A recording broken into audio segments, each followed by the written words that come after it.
Omuwendo gw'abantu abakwatibwa akawuka ka mukenenya mu ggwanga guli waggulu era buli mwaka waliwo abapya abakwatibwa. Kino kitegeeza n'obungi bw'eddagala eririna okumiribwa nga litundibwa mu bucupa nalyo lyeyongera. Wali okyebuuzizaako ky'oyinza okukola mu bucupa obungi bwe buti? Kati olwonza akayina akawuka nga katambulira mu nze lwaki nange sikafunamu. Kino abavubuka beegattira mu kibiina kya Pale Power Uganda kye bavumbulamu ekyama nga bakozesa obucupa buno okukolamu entebe, ebisuwa, omusibo, ebimuli n'ebintu ebirala. Weewaawo abavubuka bonna abali mu kibiina kino tebalina kawuka ka mukenenya, naye abakulira Barbara Kemigisha agamba nti mu mwaka ogwa 2016 yali awo ng'asobeddwa nga yeetaaga ssente ezitaaliwo kyokka ng'obucupa bumuwerako buli lunaku. Tetulina ssente nate nga twagala kubeerawo.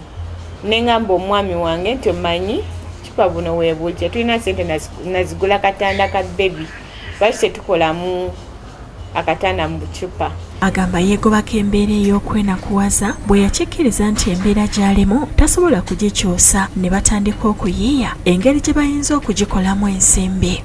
Wanga ekyo kyendi sigenda kikyusa nate ng'obulamu bulina genda mu maaso. Agamba buli kacupa kabamu eddagala lya mwezi gumu oba ebiri ekiba ekizibu okwesigama ku bucupa bw'omuntu omu era nti balina kukolera wamu okubuweza amangu. Obucupa obwange bwokka n'obw'abavubuka bano bwokka tebumala, naye bw'okolagana n'amalwaliro kiba kitegeeza nti gano amalwaliro gaba gajja osobola okukuŋŋaanya abantu ab'enjawulo ne gabasobozesa okukomyawo obucupa bwabwe. Eyatandika nga bulonda kasasiro batuukirira amalwaliro ne gatandika okubusaba balwadde okubuzaayo ng'eno obusinga gye bawojja okusobola okuweza bwe baagala. Ffe tujja ne tubukima ne tubaako kye tubukozesa oba baba batuwadde abaana ne tuba traininga abo abaana bennyini baba babukuŋŋaanya ne babamu bye babukozesa ne babitunda ne bafunamu ssente. Okusinziira ku kintu kye baba bakola n'omuwendo gw'obucupa gwawukana era ku bungi okwo kwe basinziira okugereka n'ebbeeyi y'ebintu byabwe. Eno entebe gye ntutteko ye $5,000, emmeeza $5,000, tulina sofa gye tuli mu kukola eya 2 seaters yakakadde kamu kitundu naye nga bino byonna tubisinziira ku bucupa oba bugenze ku kintu.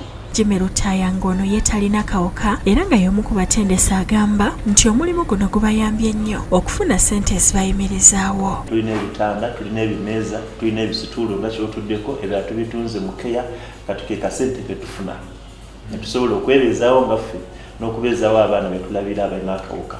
Kemigisha yagamba nti yadde ebintu bye bakola bigumu ddala bikyali bizibu okutunda olw'abantu okutya akawuka, ebintu byabwe basinga kubitunda mu bitongole ebirwanyisa akawuka ka mukenenya. Wanga waliwo oli ne gwogamba nti nkikuweera bwereere n'akikola ki n'akigaana oba wali ayinza okukubuuza ayinza okusiba emmotoka awo n'akubuuza biki ebyo ng'alaba kimusanyusizza naye kasita omugamba nti bucupa obeeramu eddagala ly'abantu abalina akawuka ka mukenenya ayamusizaawo amadirisa ge. Ayongerako nti okukola ebintu ebyenjawulo mu bucupa buno tekiyamba kufunamu ssente zokka wabula n'okukuuma obutonde bw'ensi n'okutaasa gavumenti ssente ez'okubwokya.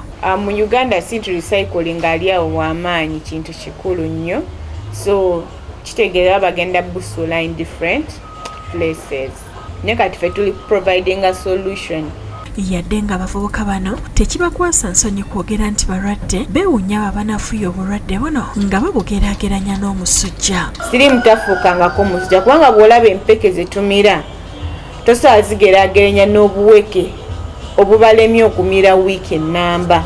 Balina ekiruubirirwa eky'okwongera okusomesa abavubuka ku kwekuuma kubanga yadde nga bo bakigumira kye bayitamu si kyangu olw'embeera y'okumira amakerenda buli lunaku. So mukenenya mulimu gw'amaanyi nnyo, bintu bingi ebikyuka mu bulamu bw'omuntu.